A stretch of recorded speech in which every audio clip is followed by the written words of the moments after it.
Bonjour, je suis Gilles de Tinténiac et je vais vous expliquer comment ajouter des produits variables sur votre boutique sur le site du marché ambulant.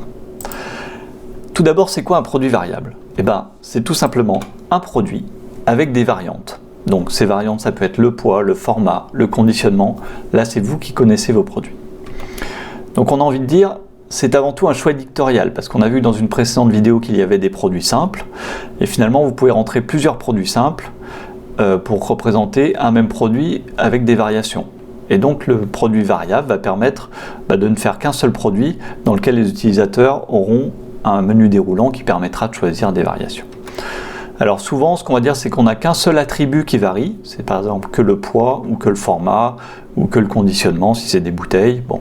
Mais là, c'est vous qui choisissez. Moi, je vais présenter un exemple sur un seul attribut pour faciliter la compréhension. Et ce qu'on peut dire aussi, c'est inspirez-vous des autres marchands pour voir qu'est-ce qu'ils ont fait et comment ils ont fait sur leurs produits. Alors je vais sur mon espace administrateur de ma boutique et je vais ajouter un produit variable. Donc, moi qui suis marchand de rêve, un bon marchand de rêve qui ne vendrait pas du sable, ça ne serait pas un bon marchand de rêve, je dirais. Donc, cette fois-ci, je choisis le type de produit variable. Donc la cage virtuelle disparaît, mais c'est pas grave. De toute façon, on n'en avait pas besoin, on a dit. Donc cette fois-ci, je vends du sable. C'est parti. Alors, une description courte du sable. Je vais mettre du sable. Le marchand de sable va bientôt passer. Sable. Bon, là, pareil. Moi, je mets ça pour l'exercice. Vous mettrez ce que vous voulez, vous, dans vos descriptions de produits. Ensuite, je vais ajouter la photo. Donc, j'avais déjà pris une photo, mais elle n'était pas carrée. Donc, je vais refaire, comme je vous ai présenté dans la sélection précédente, dans la vidéo précédente, pour modifier l'image pour rendre mon produit carré. Donc, je fais une sélection de la même taille en largeur et en hauteur. Je recadre et j'enregistre. Cette fois-ci, mon image sera bien carrée. Et je peux la sélectionner. Ça, ce sera, donc l'image que vous pouvez mettre là, ce sera aussi votre produit par défaut. Voilà. Je choisis une catégorie, donc tout le début se fait comme un produit simple. Alors moi je vais le mettre, pareil, pour les besoins de l'exercice, je vais le mettre en condiment dans l'épicerie. Le sable, c'est un produit local qui vient pas loin. Et je vais ensuite, alors au niveau de l'inventaire, donc vous vous souvenez, c'était pour la gestion des stocks. Moi du sable, en étant que je veux, je peux en fournir, je n'ai pas besoin de gérer le stock pour cet exemple. Et les attributs. Donc vous vous souvenez, pour les produits simples, il fallait cocher attribut producteur. Et bien ça reste vrai. Exactement pareil pour les produits variables. Voilà, donc j'avais dit, je dois cocher l'attribut producteur et l'attribut type de produit. Et donc ceux-là sont actifs. Et je vais décocher les deux cases qui s'indiquent. Donc il y a une case qui s'est ajoutée par rapport à tout à l'heure, donc visible sur la page produit, ce n'est pas la peine. Et utiliser comme variation, non, je ne veux surtout pas l'utiliser comme variation, puisque c'est ça qui va permettre de créer des produits variables. Donc là, moi je suis un producteur et c'est un type de produit. Donc je décoche ces deux pour mes deux attributs producteur et type de produit. Et pour la lisibilité, je referme ces deux menus déroulants. Et là, c'est là que je vais ajouter ma variation.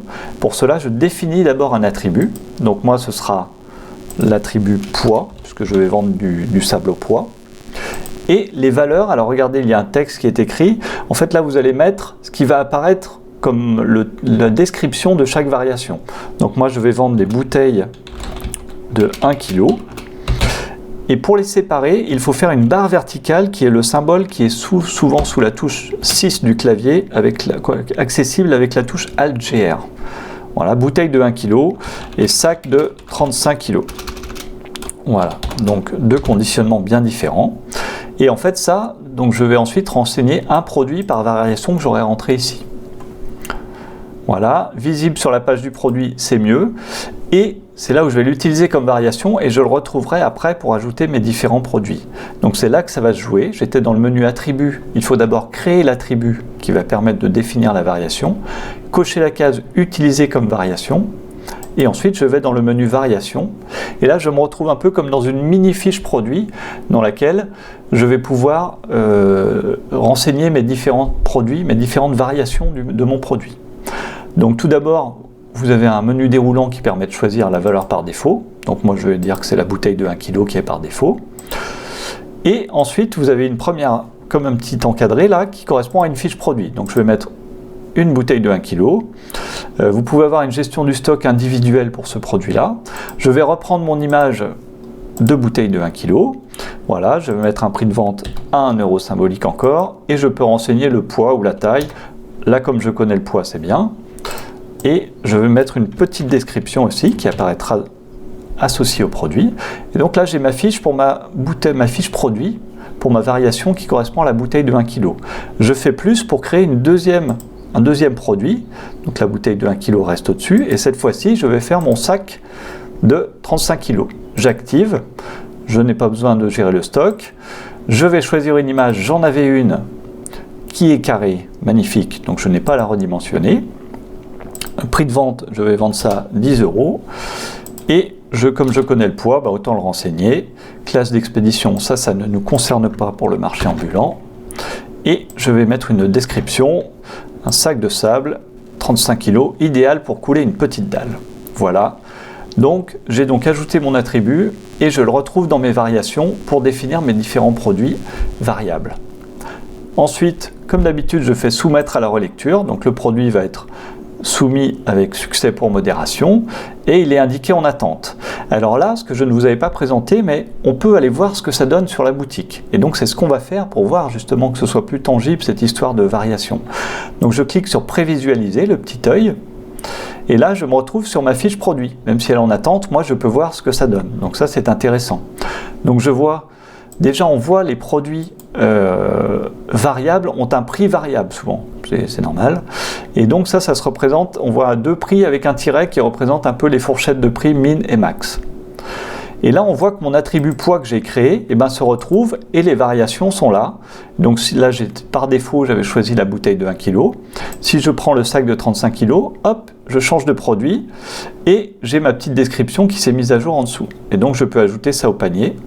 Et ça me permet finalement d'avoir saisi un type de produit, de l'avoir renseigné différemment et du coup de ne pas avoir fait autant de fiches de produits. C'est plus facile à maintenir et c'est un choix éditorial, comme je disais tout à l'heure, c'est à vous de choisir si vous pouvez faire rentrer vos produits comme variation ou si vous préférez les mettre comme produits simples.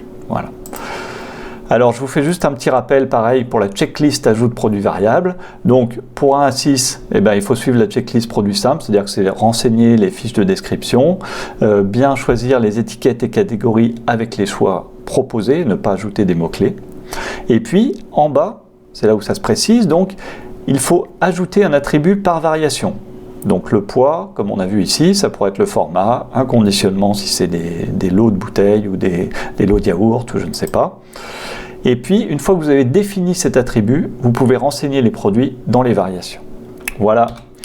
Eh bien, c'est à vous maintenant.